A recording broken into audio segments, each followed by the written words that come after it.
කොහොමද හරි විදිහට පිරිත යොදාගන්නේ? කියනවා මහරජාණනි පිරිතේ ආනුභාවය එන්නේ මේ කාරණා තුنين. කර්මයෙන් වෙහිලා.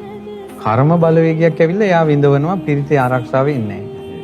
ඊළඟට කෙලෙසුන්ගෙන් වැසීමෙන්.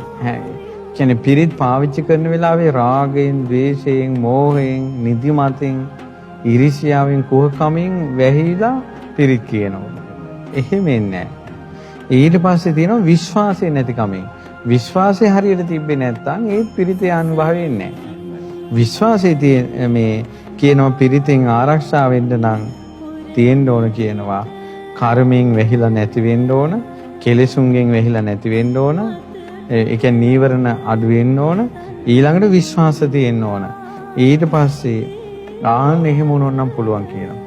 දරුවෙක් රකින්න අම්මා කෙනෙකුට හයිය තියනවා කියනවා. නමුත් දරුවා වැරදි වැඩක් කළා රජේ දඬුවමට අරන් ගියොත් අම්මට රකින්න බෑ. හේතුව අම්මගේ වැරද්දක් නෙවෙයි ළමයාගේ වැරද්ද. පිරිත අම්මා කෙනෙක් වාගේම සත්වයා රකින්නවා. නමුත් ඒ පිරිත කියන කෙනාගේ ස්වභාවය ඒ ආරක්ෂාව ගන්න බලපානවා කියනවා. පිරිත ගැන විශ්වාසයේ තියෙන තාක්කල් ආරක්ෂාව නම් එනවාමයි. අනිවාර්යෙන් මේ අනාගත ප්‍රශ්න ටිකට මෝර පිරිත පාවිච්චි කරන්න ජීවිත ආරක්ෂාවට.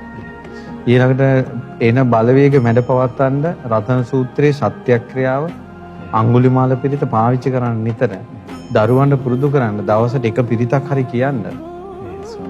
ඊළඟට වාහනයකට ගොඩ වෙනකොට මෝර පිරිත ඊළඟට තුනුරුවන් සිහි කරන්න අනිවාර්යෙන් මේ යකඩ ගොඩවල් උඩ යන්නේ.